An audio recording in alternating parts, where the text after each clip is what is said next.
Hey everyone, my name's Emily Redfern and today I'm going to be doing a quick video on my tips and tricks for makeup on an everyday basis sort of thing. We'll get straight into it.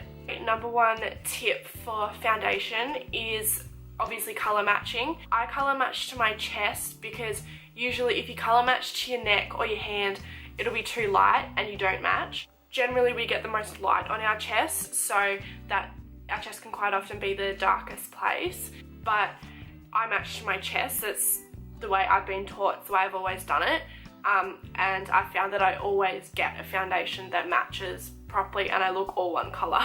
Next is concealing. For people that do, or girls that are doing clients' makeup, you gotta flip back to sort of primary school days and remember the colour wheel. Now with the colour wheel, your primary colours are red, yellow and blue. And then they all sort of go off into secondary and tertiary colours. For example, if you have really purple lines or you have purple veins under your eyes,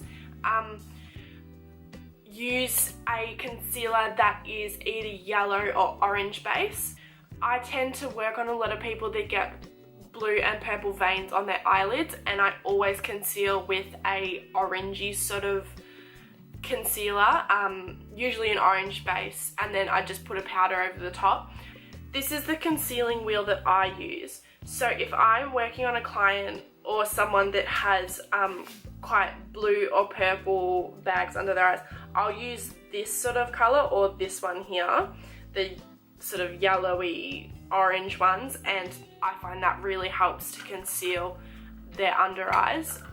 Red is opposite green on the colour wheel, but the thing with green concealers, people market green concealers that they work for all face redness, but I personally, and I know a lot of people that will only say only use a green concealer for tiny little spots.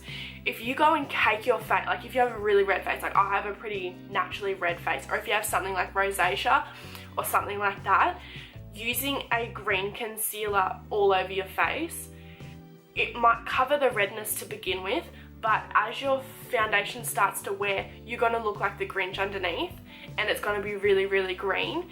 I use sort of more of either a yellow or sort of this colour. It's not like a full-on green, but it's a brown but with a green base to it. If you're gonna go buy like a green concealer stick that's completely green, only use that on tiny little spots. Don't use it on your whole face. Next, highlighting, contouring. Highlighting and contouring has become a very, very big trend, and you see it all over, like makeup artists like covering people's faces with like dark lines and white lines and crazy stuff all over their face. The purpose of highlighting and contouring is to enhance and draw back particular features. Highlighting is to bring something forward, and my number one like obvious tip is don't highlight something you don't want to be seen. If you have a massive scar like under your eyebrows or something, don't put a highlighter on there, because that's just gonna go poof, and everyone's gonna see that scar on your eyebrow.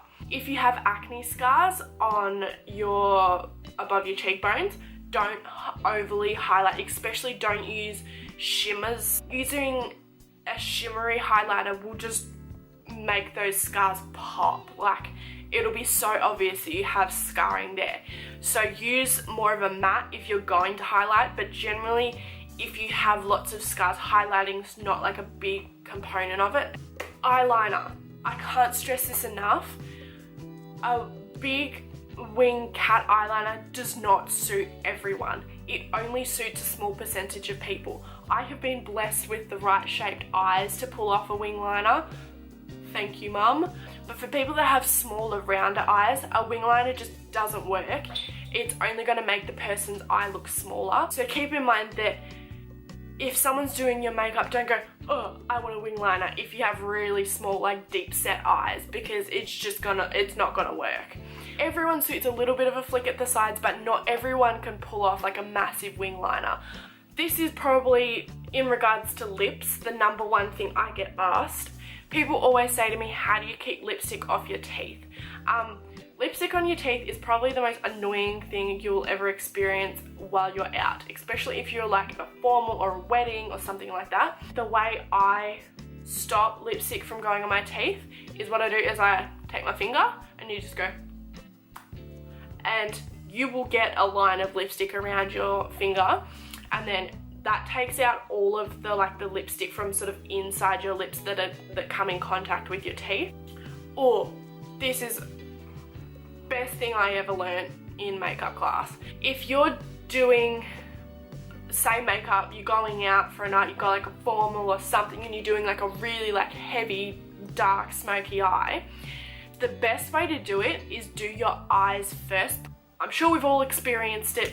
Once you've done your full face of makeup, you're looking really good, got great highlight and contouring go, you're under your eyes like perfect, you have no darkness, no wrinkles, nothing, and then you start doing eyeshadow and you get bloody powder all down your face and you've got little black spots everywhere. No one likes that, it's not a good look, and it's just a pain in the ass to clean up. Do your eyes first and then do the rest of your face. It's convenient, so then you're not having to go back and mop up your mess afterwards. So that's all my tips for today. That's all I could really think of off the top of my head. I really needed to film a video, so I was just like, yeah, smash it out. Let's do some videos. But if anyone has any questions about other things, any requests for videos, then let me know. I know this week I've been lazy as all hell. I'm really gonna get stuck back into it. I'm gonna try and post as many videos as I can over the next 2 weeks.